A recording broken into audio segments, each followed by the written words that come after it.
The bank fell silent the moment the security alarm flashed across the lobby. Customers froze with checks still in their hands. Employees stopped counting cash. A little girl tightly held her father's hand, confused by the frightened expression surrounding her. Only 10 minutes earlier, that same father had been publicly humiliated, accused of dishonesty, and fired over a missing $17. Now the entire executive team was rushing toward the entrance because the man they had just thrown away had quietly requested to withdraw $63 million from an account no one even knew existed. In a single unforgettable morning, every judgment, every insult, and every careless decision came crashing down, proving that the true value of a person can never be measured by the money in their pocket.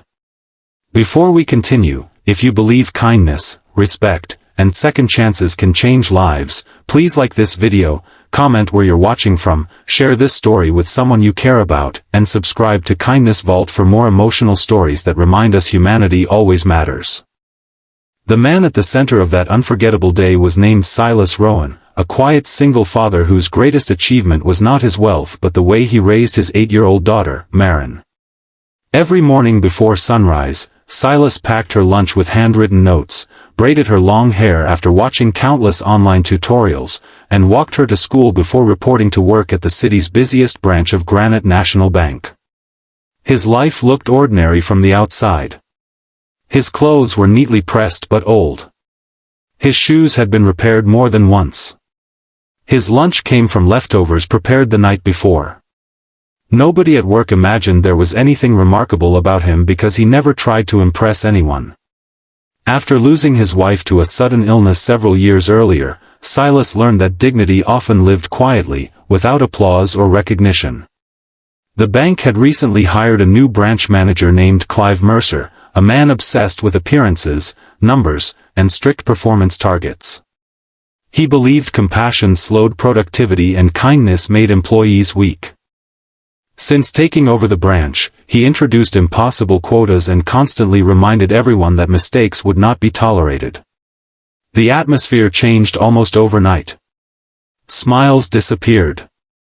Conversations became whispers. Employees worked in fear rather than pride.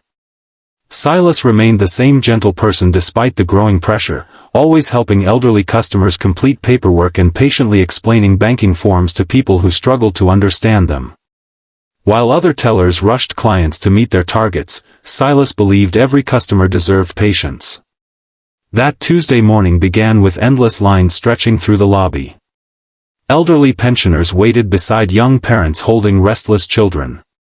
Business owners hurried to make deposits before important meetings. Everyone seemed stressed, and the pressure inside the branch continued building. During a routine cash reconciliation, one drawer appeared to be short by exactly $17.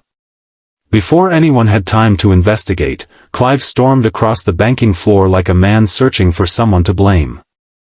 Without reviewing security footage or recounting the cash himself, he announced loudly that the shortage belonged to Silas because the drawer had last been assigned to him. The accusation echoed through the lobby, forcing customers and co-workers alike to witness the humiliation. Silas calmly explained that mistakes happened during busy mornings and respectfully asked for permission to review every transaction before drawing conclusions. His voice remained steady because he knew honesty would eventually reveal the truth. But Clive had already decided what story he wanted everyone to believe. He declared that integrity could not survive even the smallest theft and insisted the missing amount proved negligence. In front of dozens of customers, he terminated Silas immediately, ordered him to surrender his employee badge, and had security escort him toward the exit.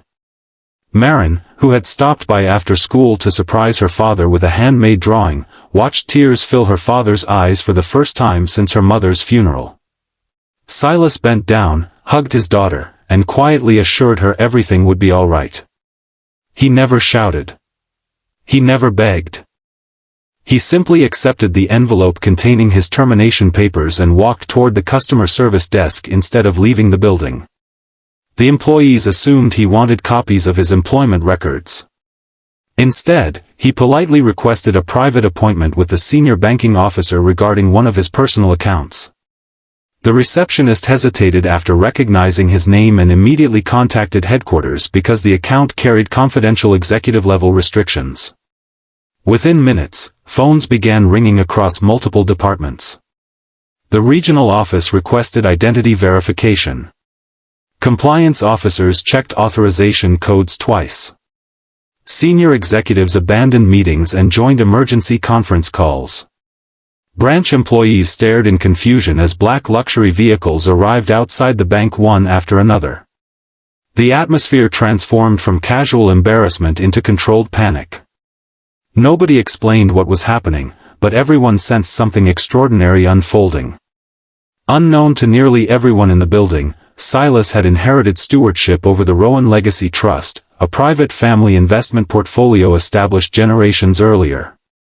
The trust held ownership stakes in renewable energy companies, infrastructure projects, charitable foundations, and international technology investments worth over $63 million. Although the fortune legally belonged to Silas, he intentionally lived a modest life because he believed wealth should serve communities rather than personal vanity. He worked at the bank not because he needed a paycheck but because ordinary work kept him connected to real people after losing his wife. Every year he anonymously funded scholarships, children's hospitals, food banks, and housing programs without ever attaching his name to a single donation. The senior banking officer personally greeted Silas with deep respect and escorted him into a secure conference room.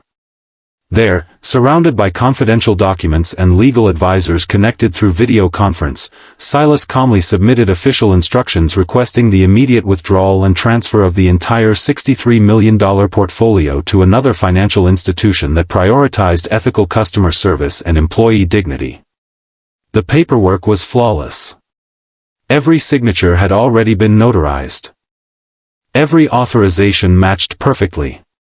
Nothing could legally stop the transfer. News spread through the branch faster than anyone expected. Employees whispered the impossible number in disbelief. Some assumed it had to be a mistake. Others thought it was a prank. Clive laughed at first, convinced there was no way the quiet single father he had fired over $17 could control that level of wealth. His confidence disappeared when headquarters informed him that losing the account would also mean losing dozens of associated corporate investment portfolios connected through the trust. The total business impact reached hundreds of millions of dollars in future relationships. The branch's yearly performance targets collapsed in a single afternoon. Executives arrived with forced smiles, polished apologies, and promises to correct the misunderstanding. They offered Silas immediate reinstatement, a promotion, and generous financial compensation. They blamed communication failures, accounting errors, and procedural misunderstandings. Yet none of those explanations erased the image of a little girl watching her father publicly humiliated over $17 without anyone bothering to learn the truth first. While executives pleaded for forgiveness, another employee quietly approached carrying the original cash drawer. After recounting every transaction and reviewing surveillance footage, the internal audit team discovered the missing $17 had never been missing at all. A folded bill had accidentally slipped beneath the removable cash tray during the morning rush. The shortage existed only because no one had taken 2 extra minutes to perform a complete inspection before accusing an innocent man. The truth arrived too late to undo the damage. Silas accepted the audit report without celebration. He felt no satisfaction in proving himself right because justice delayed still leaves painful scars. Looking around the branch, he noticed frightened tellers avoiding eye contact, exhausted customer service representatives silently wiping away tears, and security guards who clearly regretted following orders. He realized the real problem had never been $17.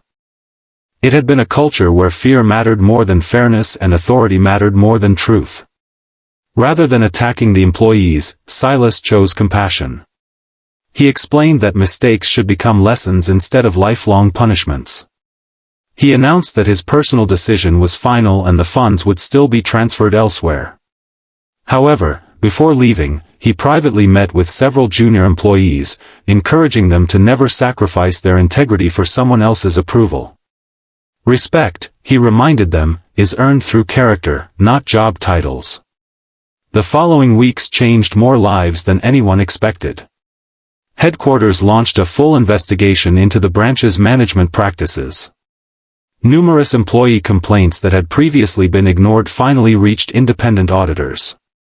Clive's leadership history revealed repeated cases of public humiliation, intimidation, and unethical decision-making. His employment ended not because of one mistake but because his pattern of behavior had created a toxic workplace where fear replaced fairness.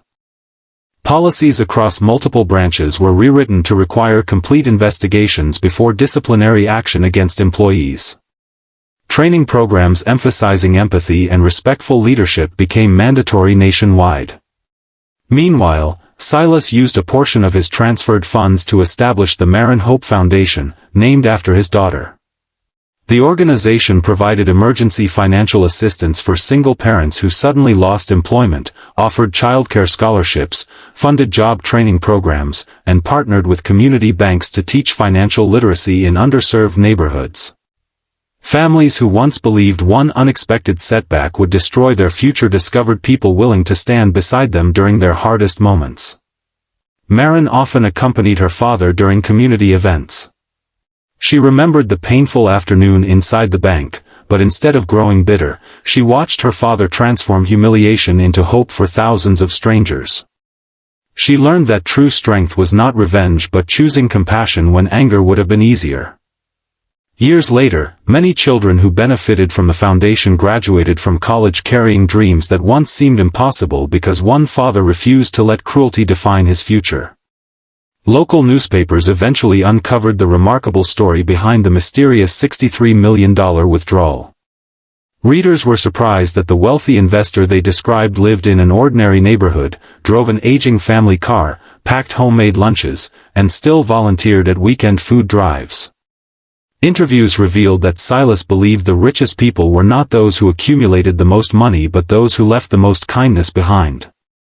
His quiet philosophy inspired countless viewers who realized that humility often hides extraordinary greatness.